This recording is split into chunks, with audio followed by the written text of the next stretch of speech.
Programme में आपको खुशामदीद कहते हैं। मैं असदुल्लाह खान हूँ। हाल ही में जो हुकूमत ने फैसला किया कि इस्लामाबाद में मंदिर तामीर किया जाएगा, उस पर एक बेचैनी पैदा हुई। पाकिस्तान भर में लोगों ने उसको बहुत तशवीश की नज़र से देखा और उस पर बहस का आगाज़ हो गया। ख़ुद हुकूमत के जो इत्तेहादी थे उन्होंने इस पर सवाल पैदा किया कि इस्लामाबाद में एक मंदिर की तामीर की ज़रूरत क्यों पेश आई। इस पर यह दलाइल भी दिए गए कि अगर कोई बनाना ही था तो वहाँ पर जहाँ पर इसकी ज़रूरत हो सकती है, सिंध में जहाँ पर हिंदू अक्सरियत में लोग आबाद हैं वहाँ पर इसकी ज़रूरत हो सकती है, बनाना ही था तो वहाँ पर बनाया जाता। इस पर एक बहस का आगाज़ हुआ। खुद हुकूमत को इसकी डिफेंस के लिए आना पड़ा, यहाँ तक कि फैज़ल हसन चौहान साहब ने इसका डिफेंस यूँ दिया कि जी हमने नहीं, इसको पिछली हुकूमत ने इनिशिएट किया था, उन्होंने इसकी ज़मीन जो है वो मुख्तस की थी। 10 करोड़ रुपए की रकम भी इसके लिए मुख्तस की गई और इसकी तामीर का आगाज़ भी हो चुका है। लेकिन बहरहाल इस पर अभी भी मुख्तलिफ हलकों की तरफ से इस पर तनकीद हो रही है इस फैसले पर, और सवाल उठ रहा है कि ये क्यों किया गया। तो प्रोग्राम में आज सबसे पहले हम इसी पर गुफ्तगू करेंगे और प्रोग्राम के दूसरे हिस्से में जाकर देखेंगे मुल्क भर में मजमूई तौर पर, ख़ास तौर पर कराची में जो लोड शेडिंग की सूरत हाल है, एक गर्मी की लहर बढ़ी और लोड शेडिंग में भी इजाफा हो गया, उससे एक अजियत में मुब्तला होकर रह गए हैं पाकिस्तान के अवाम। और पाकिस्तान भर में लोड शेडिंग, गैर एलानिया लोड शेडिंग और बदतरीन और कई कई घंटों की लोड शेडिंग जिसमें बाज़ औक़ात फॉल्ट्स भी शामिल हो जाते हैं, इस अजियत से गुजरना पड़ रहा है। कराची में जो गुज़श्ता चंद दिन से, ख़ास तौर पर 2 दिन से जो लोड शेडिंग हो रही है, इसकी वजह क्या है, ये जो शॉर्टफॉल पैदा हुआ ये क्यों पैदा हुआ, ये कितने अरसे तक बरकरार रहेगा और कराची के अवाम कब तक, कितने दिन तक ये भुगतेंगे, इस पर हम खास तौर पर गुफ्तगू करेंगे। प्रोग्राम के पहले हिस्से में मेरे साथ हामिद सईद काज़मी साहब मौजूद हैं। काज़मी साहब बहुत शुक्रिया, प्रोग्राम में आपको खुशामदीद कहते हैं। और ये मकबूल जान साहब हमारे साथ मौजूद हैं, इरशाद अहमद आरिफ साहब मौजूद हैं, सबको मैं खुशामदीद कहता हूँ। सबसे पहले हामिद सईद काज़मी साहब, आपकी राय इस पर क्या है? हुकूमत ने जो फैसला किया, जो अगरचे पिछली हुकूमत ने इसको इनिशिएट किया था ज़मीन मुख्तस करने का, अब इसको अदालतों में भी चैलेंज कर दिया गया है, इस्लामाबाद हाई कोर्ट में भी इसको, इस्लामाबाद के मास्टर प्लान के खिलाफ इसको करार दे दिया गया, दरख्वास्त गुजार की तरफ से दलाइल दिए गए हैं। आप इसको मजहबी और शरई तौर पर किस तरह से देखते हैं? बिस्मिल्लाहिर्रहमानिर्रहीम। मैं बहुत शुक्रगुजार हूँ आपका और चैनल 92 का कि एक बहुत ही हसास मसले पर मुझे इजहार ख्याल का मौका मिल रहा है। और मैं अर्ज करूंगा कि ये बात जहन में रखिए कि इस्लाम में रवादारी ये एक ऐसी चीज है जो इस्लाम की तरवीज और इशाअत का बुनियादी तौर पर सबब बनी है। अवाइल इस्लाम में लोगों को नहीं पता था, क्योंकि उस वक्त जाहिर है कि न कुरान मजीद के छपे हुए नुस्खे मौजूद थे, न जगह जगह मदारिस खुले हुए थे, न हदीस की किताबों की तदवीन हुई थी, इस्लाम की तालीमात से आगाह होने का कोई ऐसा जरिया नहीं था। लेकिन उसके बावजूद अगर इस्लाम तेजी से फैला तो उसकी वजह यह थी कि लोगों को चलते फिरते कुरान गलियों में नजर आ जाते थे कि मुसलमान जिस तरह सच का और इंसाफ का अलम उठाए हुए थे और जिस तरह वो रवादारी से काम लेते थे, तो उसकी वजह से इस्लाम की जड़ें फैली और इस्लाम की इशाअत हुई। तो इस्लाम के तो मिजाज के अंदर यह है कि किसी के साथ जुल्म न करो, ज्यादती न करो और जो भी हक है वो उसको मिले। लेकिन रवादारी और चीज है और खुशामद और चीज है। यहाँ पर ये लग रहा है कि यहाँ पर हमारी हुकूमत जो है वो उनकी खुशामद पर तुली हुई है जिन्होंने बाबरी मस्जिद मुनहदिम की है, जहाँ पर मुसलमानों को जीने का हक नहीं दिया जा रहा, जहाँ पर सिर्फ किसी की तबाही के लिए, बर्बादी के लिए, खूरेजी के लिए, कत्ल के लिए उसका कलमा गो होना काफी है। ऐसे में आप अगर यहाँ इस्लामाबाद के अंदर, जहाँ पर पहले से एक मंदिर है भी सही, अच्छा फिर जरा ये भी देख लेते कि उस मंदिर के अंदर कितनी हाजिरी होती है, क्या वो ओवर क्राउडेड हो गया है, क्या वो वहाँ पर जो मौजूद हिंदू हजरात हैं क्या उनकी जरूरियात पूरी करने से कासिर है। अगर कोई ऐसा मसला होता तो कहीं कोई जस्टिफिकेशन तो होती ना। यानी मुझे कोई इसकी जस्टिफिकेशन नजर नहीं आ रही कि आखिर ये क्यों बनाया जा रहा है, सिवाय इसके कि जी आप इंडिया की खुशामद कर रहे हो और उसकी खुशामद कर रहे हो जो कि आपकी खुशामद। अच्छा काज़मी साहब, आप तो खुशामद का लफ्ज इस्तेमाल कर रहे हैं, लेकिन फवाद चौधरी साहब ने जो कहा और जो हुकूमत का चले दूसरे अंदाज में नुक्ता नज़र हो भी सकता है, वो ये कि हम पूरी दुनिया को एक ऐसा पैगाम देना चाहते हैं कि पाकिस्तान मजहबी रवादारी पर यकीन रखता है और पाकिस्तान अक़लियतों के हुकूक पर यकीन रखता है और मजहबी आज़ादी देता है। इस पर अब औरिया साहब आप किस तरह से इसको देख रहे हैं? क्या ये एक शरई मसला है? और अगर ये जो हुकूमत की कोशिश या फिक्र हो सकती है वो तो नहीं लग रहा कि उसको उसी तरह से लिया गया, बल्कि इसको अपनी जीत से ताबीर किया जा रहा है, जो हमने आपको सुनाया अभी। औरिया साहब, पहली बात तो ये है कि इसको एक मिनट शरीयत को एक मिनट जरा सा पीछे रख देते हैं, इस वक्त अक़लियतों के हकूक के ऊपर बात कर लेते हैं। कोई मुझे ये बताए अमेरिका, फ्रांस, बरतानिया, और यूरोपीय यूनियन के तमाम ममालिक में किसी जगह पर कोई मजहबी इबादत गाह कंस्ट्रक्शन करने के लिए रियासत का बजट मौजूद, एक जगह भी नहीं है। ये पब्लिक कम्युनिटी जो है वो मिलकर कम्युनिटी सेंटर्स को एड दी जाती है, लेकिन मजहबी इबादत गाह नहीं बनती, ना बनाई जाती है, ना उसके लिए एड असिस्टेंस देती है। ये और बात है कि मुसलमान वहां जाके चंदा इकट्ठा करते हैं और चर्च खरीद के मस्जिद बनाते हैं, बर्मिंघम में बने, मैंने खुद मस्जिद के लिए चंदा इकट्ठा किया। एक बात तो ये तय है कि ये बिल्कुल झूठ है कि किसी अकलियत को खुश करने के लिए उसकी इबादत गाह बनाना जरूरी, ये दुनिया में कहीं नहीं होता। अकलियत को खुश करना है, उसको पैसे दो, वो अपने पैसे में से उसको इतना माला माल कर दो कि वो जाके अपनी बात का बना ले। पाकिस्तान के 80% जो शराब के लाइसेंस हैं वो हिंदू कम्युनिटी के पास हैं। आपका शराब का टैक्स में से रायत कर दो, अपना मंदिर बना लें। रियासत के पैसे से मॉडर्न 3 रियासतों में भी ये चीज नहीं होती। अब आता है कि पाकिस्तान में मंदिर की बात जी स्ट्रेटेजिकली तौर, इसको शरीयत का मैं मसलन लेता हूं किसी तौर पर भी, ये मेरे पास निसाब मुआसल पड़ा हुआ है उनका जो किताबुल खराज, इस्लाम के बैतुल माल में टैक्स जो है उसका भी मदाद पता है और खर्च भी पता है। रियासत जो है उसका पैसा बैतुल माल का मस्जिद बनाने पे भी खर्च नहीं हो सकता, इसलिए कि वो ज़कात इकट्ठी की होती है, सदकात इकट्ठे किए होते हैं, माले फै और दूसरी चीजें वो जहाज पे इकट्ठे हो जाते हैं। बाकी चीजों पे किसी एक जगह ये नहीं लगा कि मस्जिद हारून रशीद को कि तुम फलां मस्जिद बनाओ और ये करो, ना, कतन नहीं। यहां तक कि ये दूसरी मेरे पास किताब पढ़ी है मजल्ला अदलिया जो 1918 की है, जो कि खिलाफत उस्मानिया की, उसके भी मसारफ दिए हुए हैं। ये है हमीयत की बहस, गैरत की बहस, पाकिस्तान की स्ट्रेटजी की बहस, स्ट्रेटेजिक डिजाइन की बहस। इस वक्त एक पूरी की पूरी हिंदू कम्युनिटी आपके मुकाबले पे खड़ी हुई है, वोट दे के खड़ी हो गई है। उन्होंने आपकी बाबरी मस्जिद गिरा दी है जी, उन्होंने सब कुछ वो कुछ किया है कि जिसका आप तसव्वुर नहीं कर सकते। आप 25 करोड़ मुसलमानों के दिलों के साथ खेलना चाह रहे हो। इस वक्त आप इंडिया के अंदर बसने वाले मुसलमानों को यह बताना चाहते हो कि तुम्हारी बेटियों की इज्जत लूटी जाए, तुम्हें तबाह बर्बाद किया जाए, तुम्हारे घर जलाए जाए, हमारे दिल पे कोई असर नहीं होता, हम उनका मंदिर बनाएंगे। इमरान खान साहब की उसकी हुकूमत के दिल पे कुछ ना हो, वो मंदिर बनाए। सही, आप ये कह रहे हैं करतारपुर स्ट्रेटेजिकली हमने बना, जी बिल्कुल सही है। आप ये कह रहे हैं कि बुनियादों पे एतबार से भी बड़ा इंपॉर्टेंट है। मैं सर एक छोटा सा ब्रेक मुझे लेना, ब्रेक ले लूं, मैं वापस आता हूं तो आपको सुनवाता हूं कि चौधरी परवेज इलाही साहब हुकूमत के खुद इत्तेहादियां उनकी इस पर राय क्या है, और इरशाद आरिफ साहब का मौक़िफ़ लेते हैं। ब्रेक के बाद वापस आते हैं।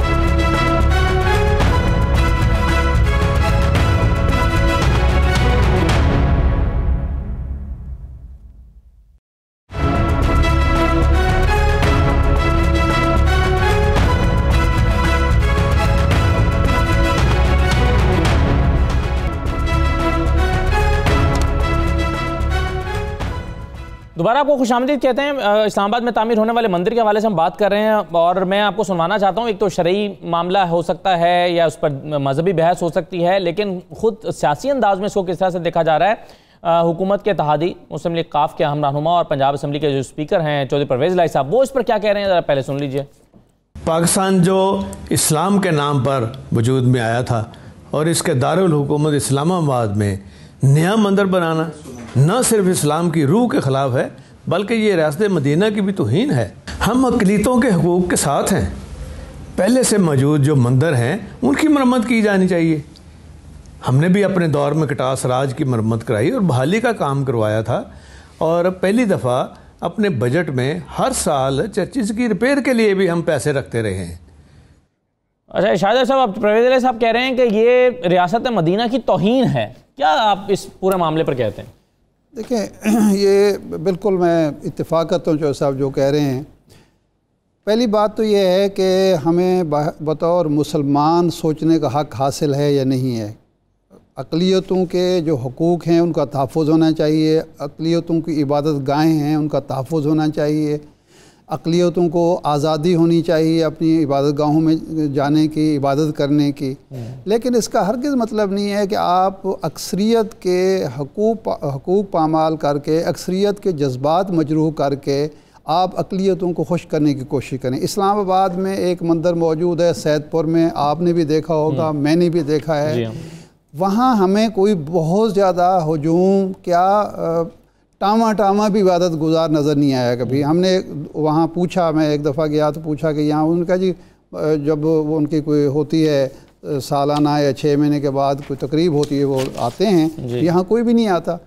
उस मंदिर को आप तोसी दें, वहाँ आप फैसिलिटेट करें उन लोगों को। आप नया मंदिर क्यों बनाना चाहते हैं सिवाय इसके कि आप अमेरिका को, यूरोप को, इंडिया को खुश करना चाहते हैं, ये साबित करने के लिए कि हम बड़े अक़लियत नवाज़ हैं। और भाई इस तरह से कोई आपसे खुश नहीं होगा। कुरान मजीद का वाज़ेह फरमान है कि वलन तरदा अनकल यहूद वलन नसारा हत्ता तत्तबिअ मिल्लतहुम, के तुमसे यहूद व नसारा गैर मुस्लिम कभी राज़ी नहीं हो सकते जब तक कि तुम उनकी पैरवी शुरू ना कर दो, तुम उनकी इताअत ना करो। जब तक आपका आइन इस्लामी है, आपका नाम इस्लामी जमहूरिया पाकिस्तान है, आपके सदर पर यह पाबंदी है कि वो मुसलमान हो, आपसे कोई खुश नहीं हो सकता। अजीब मामला है कि यहाँ कोई हिंदू लड़की मुसलमान हो जाए, एक तूफ़ान बदतमीज़ी खड़ा हो जाता है, पूरे मुल्क में शोर मच जाता है और वो जान बचाती फिरती है बेचारी। अदालतों में यानी कई केसेस आए, इतना शोर मचा। पिछली दफ़ा जो लास्ट टाइम एक वाक़या हुआ था, इमरान खान साहब ने उसका नोटिस लिया। बिलाखिर क्या हुआ, उस बच्ची ने इस्लामाबाद हाई कोर्ट में जाके खुद कहा कि मैं बड़ी अपनी खुशी से मुसलमान हुई हूँ, मैं अपने खामद के साथ रहना चाहती हूँ। लेकिन हम ऐसे अपने आप को मुजरिम साबित कर रहे थे, साथ से जुर्म का शिकार थे कि बहुत बड़ा गुनाह हमसे हो गया। यानी कोई क्रिश्चियन मुसलमान हो जाए तूफ़ान खड़ा हो जाएगा, हिंदू मुसलमान हो जाए तूफ़ान खड़ा हो जाएगा, और अगर कोई मुसलमान मुर्तद हो जाए, किसी दूसरे में चला जाए, तो यहाँ डंके बजाए जा रहे होते हैं और यहाँ कहा जाता है कि जिस पे बात ही ना करो। तो मतलब ये है कि इसकी कोई ज़रूरत नहीं है। अगर जहाँ ज़रूरत हो, हिंदू कम्युनिटी, क्रिश्चियन कम्युनिटी, दूसरे लोग जो हैं अपनी इबादत गाहें तामीर करें, किसी को एतराज़ नहीं होना चाहिए, किसी मजहबी शख्स को कोई एतराज़ नहीं होना चाहिए किसी। लेकिन शहरियों के हकूक़ का मतलब ये नहीं होता कि आप अक्सरियत जो होती है उसके हकूक़ और जज्बात पामाल करना शुरू कर दें। और ये टाइमिंग होती है हर चीज़ की। इस वक्त जो कुछ इंडिया में, जो कुछ कश्मीर में हो रहा है मुसलमानों के साथ, मुसलमानों की इबादतगाहों की, यानी सुप्रीम कोर्ट जो इंडिया की सुप्रीम कोर्ट है, सेकुलर इंडिया की सुप्रीम कोर्ट है, उसने सियासी बुनियादों पर फैसला दिया, हक़ाइक़ पर और तारीख पर मबनी फैसला नहीं दिया। और आप खुश करने की कोशिश कर रहे हैं। कभी वो अक़लियती कमीशन में कादियानियों की सीट डाल दी जाती है, कभी आते मियाँ को कमीशन का जो मेंबर मुकर्रर किया जाता है। तो ये चीज़ें जो हैं हुकूमत के बारे में तासुर भी ख़राब कर रही हैं और इससे कोई फ़ायदा भी नहीं हो रहा, बल्कि ये तासुर हो रहा है कि रियासत मदीना का जो शोर है वो भी सिर्फ लोगों को खुश करने के लिए, उसका अगर हकीकी मकसद हो तो मुसलमान जो है वो हमेशा बुतगर कभी भी नहीं होता, बुत शिकन होता है। तो इसका एहसास जो है बुत कदर तामीर मुसलमान नहीं करते। मौजूद है इस्लामाबाद हाई कोर्ट में, इसको चैलेंज किया गया और कहा गया इस्लामाबाद के मास्टर प्लान में ये शामिल नहीं था, मुसलमान कभी बुत कदर तामीर नहीं करता। राइट सर, मैं एक छोटा सा ब्रेक ले लूँ, वापस आते हैं, आपको कराची पर ले चलते हैं।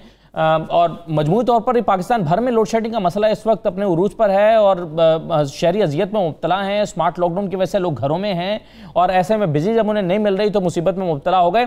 और ख़ास तौर पर कराची में जो मसला पैदा हुआ है, ये क्यों है, कब तक बरकरार रहेगा, कराची के शहरियों के लिए बिजली की फराहमी कब बहाल होगी और मसला क्यों पैदा हुआ है, ये तमाम चीज़ें एक छोटे से ब्रेक के बाद वापस आते हैं, इस पर बात करते हैं। हमारे साथ रहिए।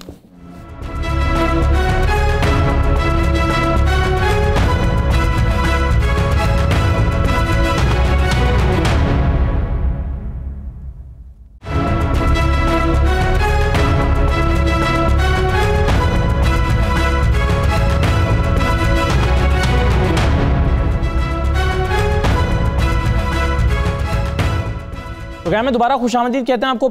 ब्रेक पर जाने से पहले हम बात कर रहे थे मंदिर की तामीर के हवाले से और मैं ब्रेक पर जाते हुए आपको बता रहा था कि इसमें कानूनी पेचीदगियाँ भी मौजूद हैं। अदालत में इसको चैलेंज भी कर रखा है, दरख्वास्त भी दे दी गई है और ये बायलॉज की खिलाफ वर्जी है। अब खबर यह है कि CDA ने मंदिर की तामीर को रुकवा दिया है। अब इस पर जो डेवलपमेंट्स होगी वो आपको बताते रहेंगे। 92 इस मसले पर प्रोग्राम कर रहा था, इस मामले पर हमारे यहाँ हमारे प्लेटफॉर्म से बहुत सारे इस पर प्रोग्राम हुए, अखबार में कॉलम भी लिखे गए। अब CDA ने जो है वो इस तामीर को रुकवाया है, तो आई एम श्योर कि इस पर, इसके तमाम पहलुओं पर बहुत संजीदगी से गौर होगा, उसके बाद फिर इस पर कोई अमल मजीद किया जाएगा। अब आगे बढ़ते हैं, देखते हैं ज़रा कराची में क्यों लोड शेडिंग हो रही है, क्या वजह है इसकी। आफ्ताब जहांगीर साहब, एक तो ये बताया गया है कि कोई तकनीकी ख़राबी हुई, वहाँ फिर 60 मेगावाट की कमी शहर को हो गई है, लेकिन जिस अजियत में इस वक्त शहरी मुब्तला हैं और जो दर्जा हरारत इस वक्त मौजूद है कराची में, जो गर्मी पड़ रही है, यहाँ पर भी है वैसे तो गर्मी पड़ रही है, लेकिन कराची में ख़ास तौर पर मतलब बताइएगा कि इसको कैसे टैकल किया जाना चाहिए और ये खराबी क्यों नहीं अभी तक दूर हो पाई, और क्या सिर्फ ये तकनीकी खराबी ही है जिसकी वजह से ये लोड शेडिंग हो रही है या और वजूहात भी हैं? बिस्मिल्लाहिर्रहमानिर्रहीम, बहुत शुक्रिया है, आपने मुझे अपने प्रोग्राम में मौका दिया। और बिजली की लोड शेडिंग के हवाले से और गर्मी के हवाले से, मैं पिछले 15 दिन से इस्लामाबाद में था, लेकिन वहां पर कभी बारिश कभी ये वो बेहतर मौसम था। लेकिन मैं कल से जब यहाँ कराची आया हूँ तो आप यकीन करें मैं एक अजाब के अंदर मुब्तला हो गया हूँ। एक सेकंड भी जो है बगैर एसी के गुजारा नहीं किया जा सकता। बाहर निकलते हैं तो एक लू का आलम है, एक गर्मी की एक शिद्दत है।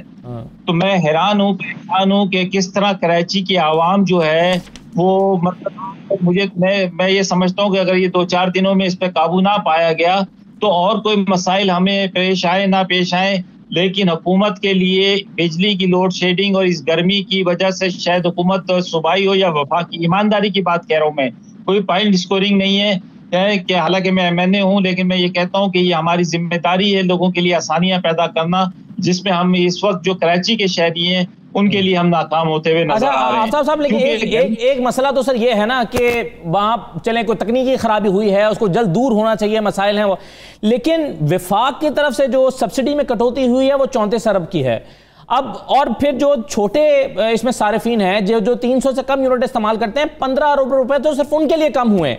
अब अगर ये बिजली मिलती भी है और आप बता रहे हैं कि एसी के बगैर गुजारा मुमकिन नहीं है, तो जब ये बिल सब्सिडी के खात्मे के बाद आएंगे और उसकी जिम्मेदार तो विफाकी हुकूमत होगी, तो आप कैसे जस्टिफाई करेंगे इन बिलों में इजाफे को, और कैसे फेस करेंगे उन लोगों को जिन्होंने आपकी जमात को सबसे ज्यादा वोट देकर इस दफा मुंतखब किया हुआ है कराची से? अच्छा देखें, एक तो ये कि पहली बात ये समझने की है कि इलेक्ट्रिक जो है ये एक प्राइवेट इदारा है। मैं आज भी किसी से बात कर रहा था कि मैंने कहा इसकी पूरी तहकीकात होनी चाहिए कि किस मुआहदे के तहत के इलेक्ट्रिक को ये दी गई थी कराची की बिजली, और वो मुआहदा क्या हुआ था, उसके अंदर कौन लोग शामिल हैं, उसके अंदर कौन लोग उसके पार्टनरशिप में हैं, कौन लोग उसके बोर्ड ऑफ डायरेक्टर्स के अंदर हैं। तो ये सारी चीज़ों को उसके अंदर देखना चाहिए। और उसके बाद के उसकी जिम्मेदारी क्या है, के इलेक्ट्रिक की जिम्मेदारी क्या है, क्या सिर्फ गवर्नमेंट ही उसको फ्यूल देगी तो वो के इलेक्ट्रिक को चलाएगी, या उसने अपने रिसोर्सेज से भी फ्यूल को लेना है ताकि वो बिजली जो है पैदा करके लोगों तक पहुंचा सके। तो ये सारी चीजें देखने की जरूरत है। और हमने तो बहुत सख्त स्टैंड लिया हुआ है कराची के MNAs ने खासतौर पर। हमने तो इनसे कहा है कि अगर अभी पिछले दिनों हमारी मीटिंग हुई थी और हमने उस पर इनसे ये बात भी की थी कि हम जो है इसको फौरी तौर पर अगर इस मामले को नहीं देखा गया तो हम कोर्ट जाएंगे। और कोर्ट ने तो ऑलरेडी नोटिस लिया हुआ है, लेकिन हम उसके अंदर फरीक बनेंगे क्योंकि हम ये समझते हैं कि अब वक्त आ गया है कि कराची की आवाम को रिलीफ देने के लिए। आफ्ताब साहब अपनी बेबसी का भी इजहार कर रहे हैं कि आप कोर्ट जाएंगे, आप कह रहे हैं कि मामले को आप मुतालबा कर रहे हैं कि देखना चाहिए, उन एग्रीमेंट्स को देखना चाहिए, तो आप खुद हुकूमत होते हुए हुकूमत ही से मुतालबा कर रहे हैं कि ये सब होना चाहिए। हाँ, कुछ चीजें ऐसी हैं कि हुकूमत में होते हुए भी, लेकिन जो कुछ मुआहदे होते हैं उसकी पासदारी भी बहुत जरूरी है। वो देखना होगा कि वो मुआहदे क्या हैं, क्योंकि इस तरह बहुत सारे मुआहदे हैं। अगर हुकूमत हर काम इसी तरह करने लगेगी तो कोई भी इदारा, कोई भी वो कोई हुकूमतों से मुआहदे नहीं करेगा। अब हमने देखना ये है कि उन मुआहदे क्या रोशनी है, उसकी रोशनी के अंदर राइट सर, बिल्कुल सही है। अब मुझे औरिया साहब एक चीज़ बताइए, मैं पिछले दिनों कराची गया आफ्ताब जहांगीर साहब से मिलने के लिए, मैं चला गया एक प्रोग्राम की रिकॉर्डिंग के दौरान, तो आफ्ताब जहांगीर साहब प्रेस क्लब के बाहर एहतजाज कर रहे थे अपने हल्के के लोगों को लेकर, याद होगा आफ्ताब साहब को। तो मैंने इनसे पूछा कि आप क्यों एहतजाज कर रहे हैं? इन्होंने कहा कि मैं कब्जा माफिया के लोगों के खिलाफ एहतजाज कर रहा हूँ। यानी हुकूमत होते हुए इन्हें अपने मसाइल को हल करने के लिए प्रेस क्लब के बाहर खड़े होकर एहतजाज करना पड़ रहा था। तो ऐसे में औरिया साहब, ये कराची के मसाइल, कराची के लोगों ने इस दफ़ा वोट दिया है, गालिबन 36 सीटें हैं PTI की कराची से, अब 22 शायद MPA की और 14 या कुछ सीटें MNAs की हैं, तो गालिबन ये 34 या 36 सीटें हैं। तो कराची के लोगों ने तो PTI को मुंतखब कर दिया और इनके इख्तियार में कुछ है नहीं। देखिए, पहली बात तो ये है कि कराची की जो के इलेक्ट्रिक है या बराज कंपनीज के इसके अंदर शेयर्स हैं और पाकिस्तान हुकूमत के शेयर हैं। वो जो एहतजाज कर रहे थे ना, वो बोल रहे थे प्रोविंशियल असेंबली के खिलाफ। कब्जा ग्रुप था, प्रोविंशियल असेंबली का केस है, लॉ एंड ऑर्डर का केस। ये के इलेक्ट्रिक कंपनी जो कराची में कोई नया फैशन नहीं है। 1913 में पहली कंपनी बनी थी कराची की, 1913 में अंग्रेज ने बनाई थी, क्योंकि कहता था ये मेट्रोपॉलिटन टाइप सिटी बनने वाला है, तकरीबन बन का स्पोर्ट सिटी था। तो उस कंपनी में उसके भी तारीख पढ़ रहा था। आप मुझे ये बताइए कि कराची के जो पीटीआई के एमपी हैं, इनका किसी कंपनी में शेयर हो तो ये तो उसका कान खा लेंगे जाके कि भाईजान मेरे इतने पैसे लगे हुए तुम क्या कर रहे हो। जाती शेयर अगर किसी आपकी कंपनी के अंदर हो, आपकी किसी दुकान में शेयर हो, वो अपना रोज सुबह दरवाजा बंद कर दे दुकानदार और कमाए ना, तो इनका तो दिल बैठ जाएगा कि भाई ये क्या कर रहा है, हमारे पैसे को ज़ाया कर रहा है। फेडरल गवर्नमेंट का उसके इलेक्ट्रिक के अंदर शेयर है बकायदा 23% के करीब, और उसके साथ बाकी बहुत उसके अंदर चीजें आती हैं। बोर्ड ऑफ डायरेक्टर्स के अंदर इनके अपने लोग बैठे हुए हैं। कोई मीटिंग कॉल होती है? नहीं होती है। मसला सारा यह है कि अदालत में बेबस लोग जाया करते हैं। एक बात बताऊं, कानून की जो डेफिनेशन कानून पता है क्या कहता है? कानून कहता है कि अदालतें इंसाफ नहीं फराहम करती। अदालतें जब मिसकैरेज ऑफ जस्टिस होता है तो फैसला करती हैं।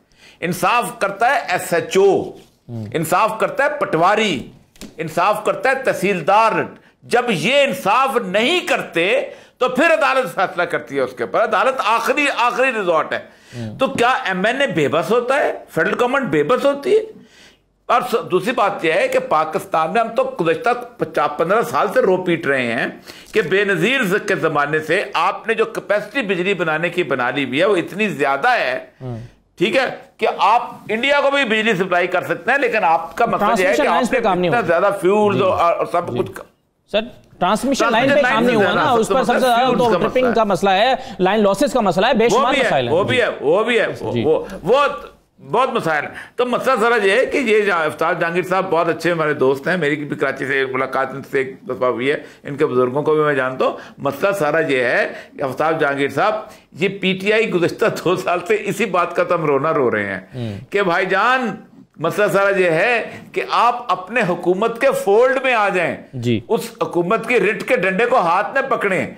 मतलब मसला है कि आप आके हमें खुशखबरी सुनाते हैं कि हमने देखें जो है चीनी की रिपोर्ट ओपन कर दी। ओ भाई, ये तो हर साफी करता है, रोज करता है, हर टॉक शो वाला करता है। आप में टॉक शो जो है वो एक चीनी की रिपोर्ट या दूसरी रिपोर्ट बताने के साथ एक्सपेक्ट ये करता है कि मेरे पास इख्तियार नहीं है, मेरा डंडा आना चाहिए। अब अबराज कंपनी को इस वक्त तक आपने खड़ा किया होता, लेकिन मसला सारा वही मैं कहता हूं ना कि मसला सारा जो है कि इतने ज्यादा दुख बखेड़े पाल लिए हुए हैं, सुबह प्रेस कॉन्फ्रेंस भी करनी है, उसका बोलना भी है, फिक्रे भी घड़ने हैं बैठ के कि मुखालिफ के फिक्रे के मुकाबले में ज्यादा चौंदा और ज्यादा खास किस्म का फिक्रा कौन सा आना चाहिए। ये सारी ऐसे झंझट पाल लिए हैं जिसके लिए मसला यह है कि बिल्कुल सही है। लेकिन अब मसला ये है ना सर शाह साहब, एक प्रॉब्लम और है हुकूमत के लिए कि हुकूमत को जब इंकशाफ होता जाए, मतलब मिसाल के तौर 1.5 साल 2.25 साल के बाद ये इंकशाफ हुआ।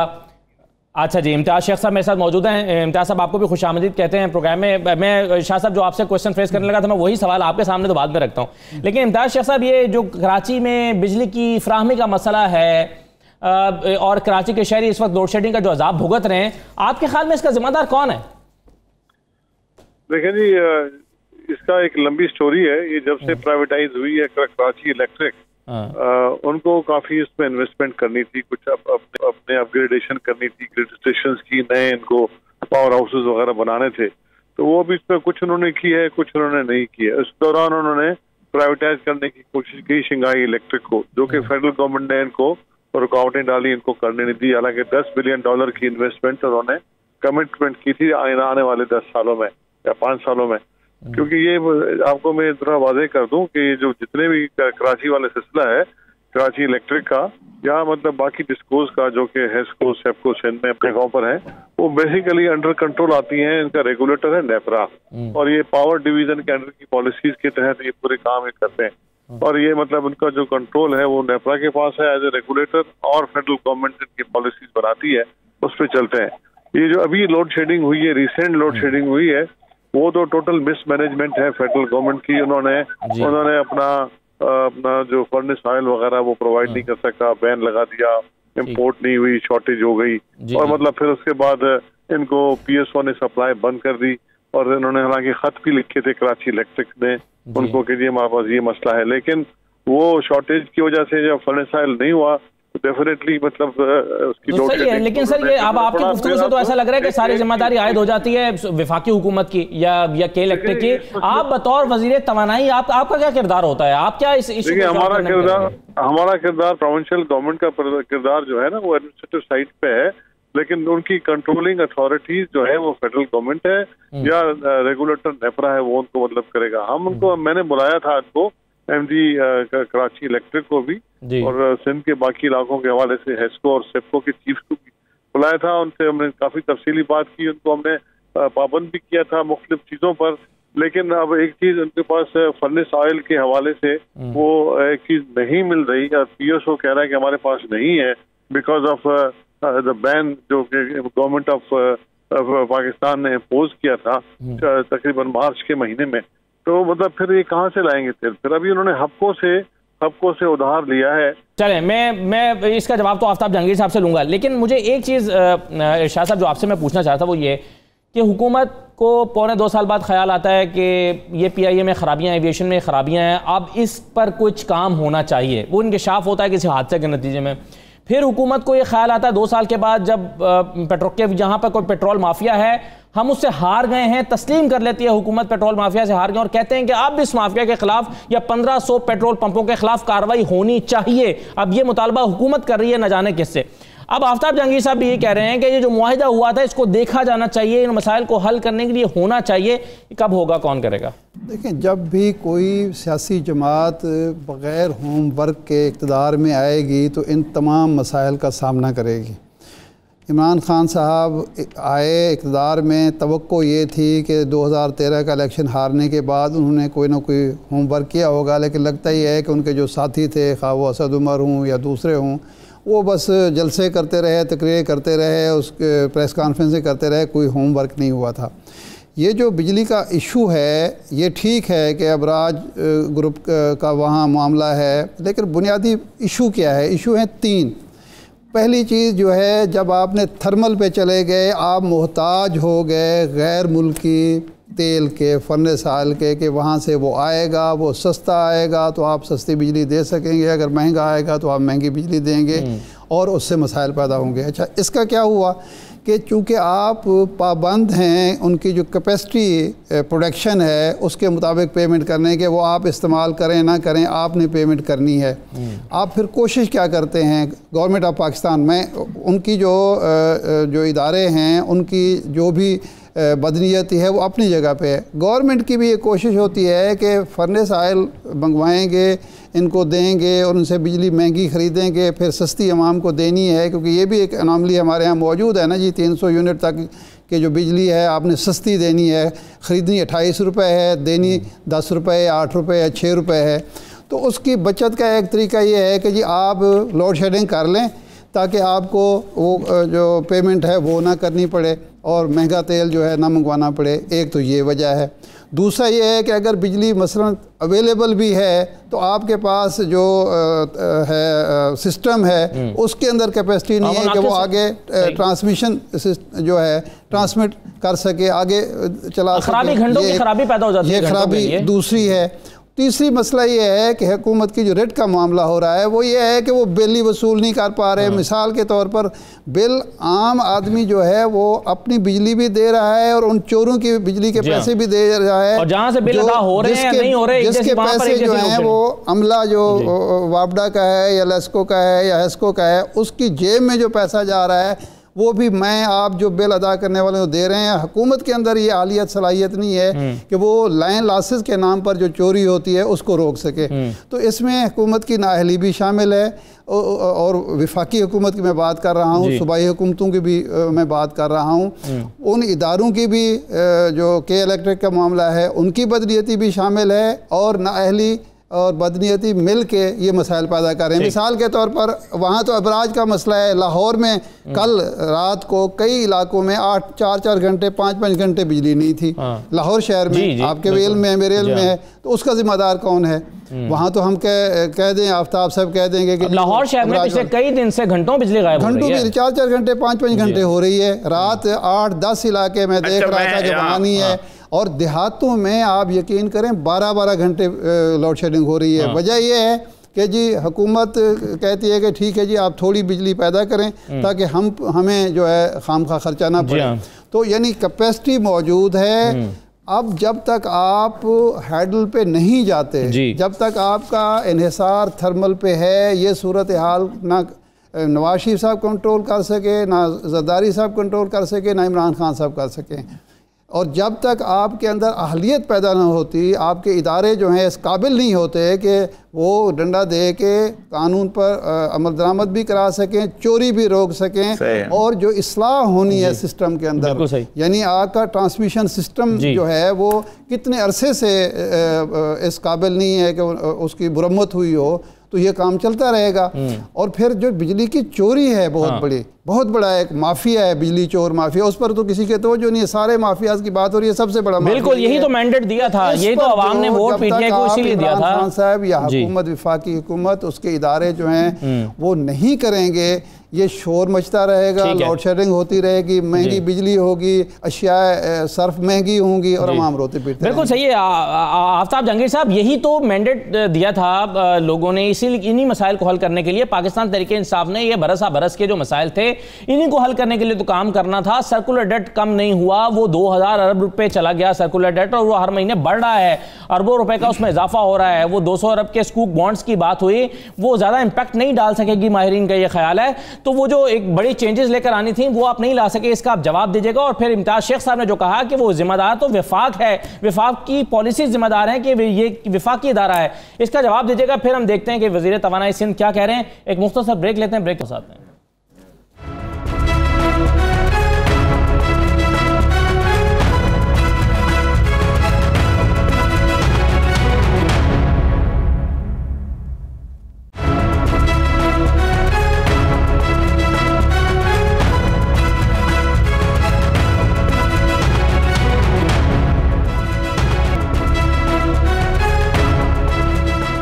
दोबारा आपको खुशामदीद कहते हैं। आफ्ताब जहांगीर साहब, जिम्मेदारी जो है इस मामले पर सभी ने विफाक के ऊपर डाली, और इम्तियाज शेख साहब मौजूद हैं, वो भी कह रहे हैं विफाक जिम्मेदार है।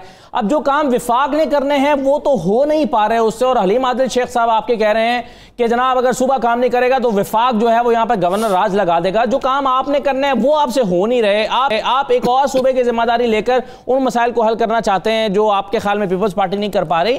क्या मामला है ये?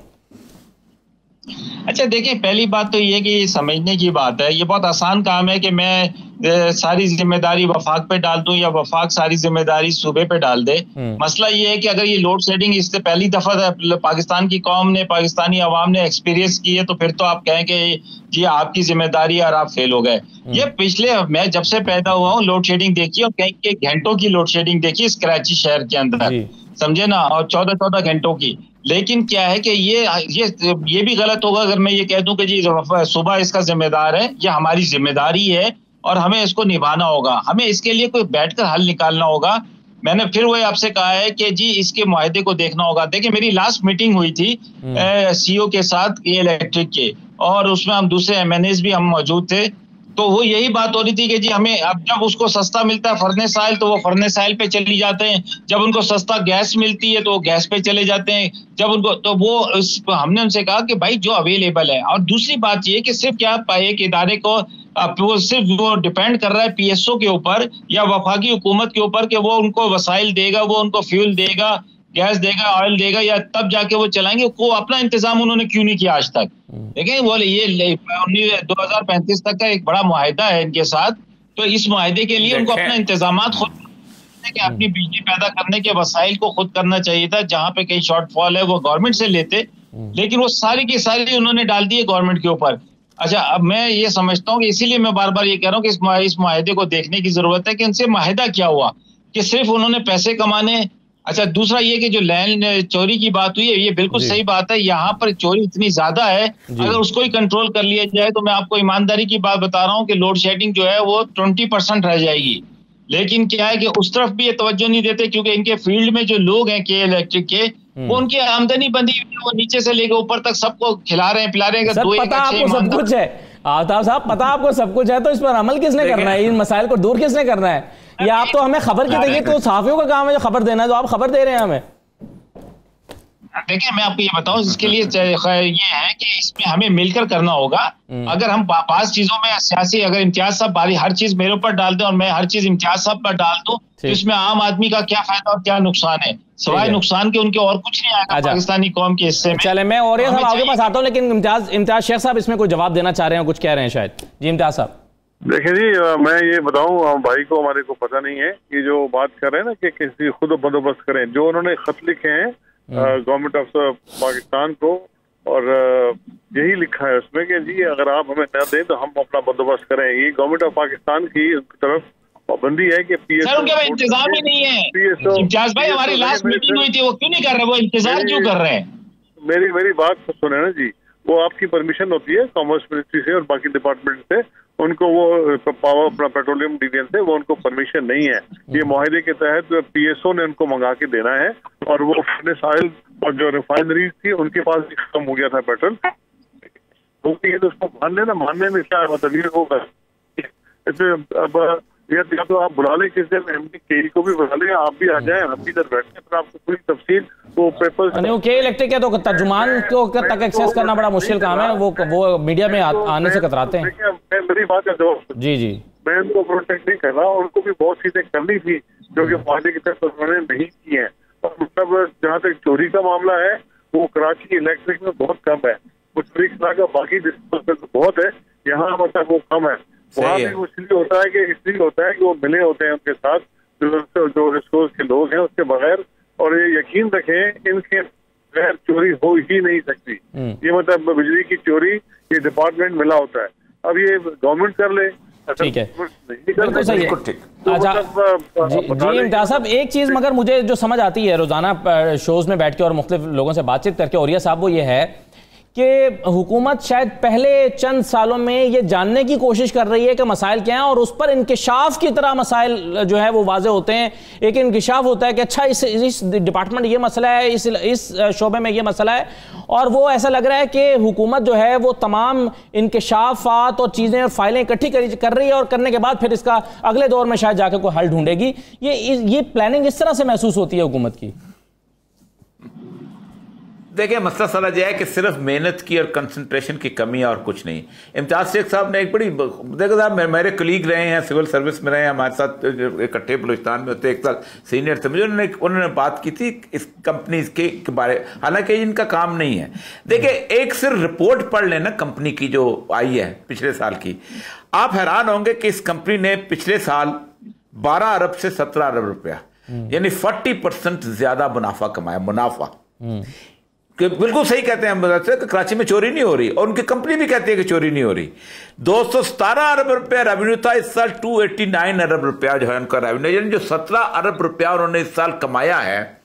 गवर्नमेंट ऑफ पाकिस्तान जो कि PTI है उसकी जो 24% शेयर है, जिस वक्त वो बजट बन रहा था इसका कंपनी का, तो बताते कि ये 17 रुपए से आप डेवलपमेंट पे कितना खर्च करेंगे, ताकि पता चले। हर कंपनी डेवलपमेंट में खर्च करती है, कोई घर तो नहीं लेके जाती वो, ठीक, वो करती है कोई एक्सपेंशन हो, उसके आगे सारी चीज हो। अब उन्होंने कतई क्या किया है, उन्होंने सिर्फ अपने CEO की तनख्वाह 4 करोड़ 60 लाख से 6 करोड़ रुपया बना दिया कि तुमने शाबाश बहुत अच्छा काम किया, मैं पैसे कमा के दिए। मसला सर यह है कि मैं रिपोर्ट अगर मैं थोड़ा सरसरी देखा तो मेरा काम नहीं इतना इस तरह का है। मैं अगर मतलब कोई एक आम सिंपल सा वो जो उनको बोर्ड ऑफ डायरेक्टर से मेरे जो बंदा भेजा होगा, वो जो उनको सेक्रेटरी जो अपना पावर का गया होगा, उस पावर के सेक्रेटरी ने, मसला सर यह है कि हमारी ब्यूरोक्रेसी को भी तो मसला यह है कि रिलैक्स कर दिया गया है ना गुज़श्ता 15-16 साल से। कंसल्टेंट रखे जाते हैं और उसके साथ वो पावर पॉइंट की प्रेजेंटेशनें होती हैं, और ऊपर अब पहले प्रेजेंटेशनें सेक्रेटरी को दी जाती थी तो ताकि वो पढ़े। अब वो सेक्रेटरी जो है वो वहां बैठ जाता है वो अपने स्टाइल से, और वो प्रेजेंटेशन वो कर रहा था।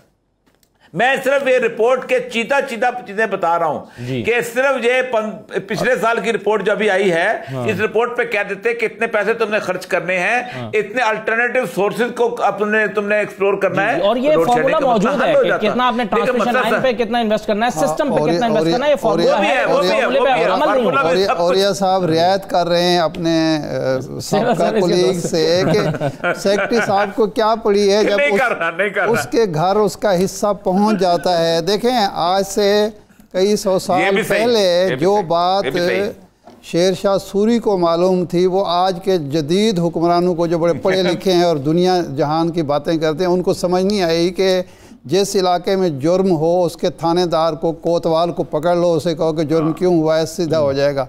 जहाँ चोरी हो रही है, जहाँ पैसा जो है वो इतना मुनाफा कमा के डेवलपमेंट पे नहीं लगाया जा रहा और तनख्वाहों में, मराहत में इजाफा किया जा रहा है, जो इनके डायरेक्टर बैठे उनको पकड़ लें कि भाई आप वहाँ क्या कर रहे हैं, हुकूमत की नुमाइंदगी अगर कर रहे हैं, विफाक की नुमाइंदगी कर रहे हैं, आपका काम क्या बनता है?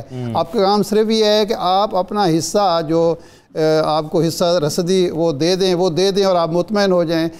सीधी बात है, खा वो बाकी इदारे हों, खा के इलेक्ट्रिक हो, वहाँ हर आदमी अपना हिस्से के चक्कर में पड़ा हुआ है कि मुझे जायज़ नाजायज़ जो कुछ मिलता है वो मैं ले लूँ, अवाम जाएं भाड़ में। जो टैक्स गुजार हैं, जो बिल देते हैं, उनका किसी को फ़िक्र नहीं है। यही हाल केई का है, यही हाल बाकी इदारों का है और कोई मसला नहीं है। अगर आज ये तय कर लें, आफ्ताब जहांगीर साहब अपने लीडर से कहें, ये तय कर लें कि जी मैं किसी और चक्कर में कोई कमीशन वमीशन नहीं बनाऊंगा, मैं तो जिस इदारे का जो आदमी नुमाइंदा बैठा हुआ है हुकूमत का, रियासत का, उसके कान पकड़ूंगा, उसे कहूँगा कि करके दिखाओ, ये सारे करेंगे। इन्होंने तनख्वाहें नहीं लेनी, इन्होंने देखे ना, ये जो कुछ अगर इनकी सही गोशमाली होती रहे तो ये रोज़ाना स्कैंडल आए ही क्यों? सही है। उनको पता है कि हमें कोई पूछने वाला नहीं है, हम जो गलत सलत रिपोर्ट दे देंगे, जो दिखा देंगे, प्रेजेंटेशन दे देंगे, वो मुतमईन हो जाएंगे। अगर आप प्रेजेंटेशन पर मुतमईन होने वाले हुक्मरान रखेंगे तो यही नतीजा निकलेगा। आप पूछें उस शख्स से जो जिम्मेदार है, जो आपका नुमाइंदा है, उससे पूछना शुरू कर दें, काम ठीक। अब ये पता नहीं दारान है वो ना तो मीडिया में आने को तैयार होते हैं और ना किसी और फोरम पे वो आके बात करते हैं, और हुकूमत पता नहीं उनसे पूछ रही है नहीं पूछ रही। बहरहाल आवाम के मसाइल को हल करने के लिए अब ये मैं अभी भी इस प्रोग्राम में नहीं किसी से जो है वो एश्योरेंस ले सका कि कराची में जो बदतरीन लोड शेडिंग है ये कितने दिन में ठीक हो जाएगी और कितने दिन में ये लोग जो हैं वो लोड शेडिंग का अजाब झेल रहे हैं, इससे इनकी जान छूट जाएगी, ये नहीं बताया जा सका। इसका मतलब है कि होमवर्क जो है वो किसी के पास नहीं है, किसी हुकूमत के पास भी, और किसी के पास हतमी तौर पर इस पर रिपोर्ट मौजूद नहीं है। बहरहाल तमाम मेहमानों का शुक्रिया। आज का प्रोग्राम था, इजाज़त दीजिए, अल्लाह हाफ़िज़।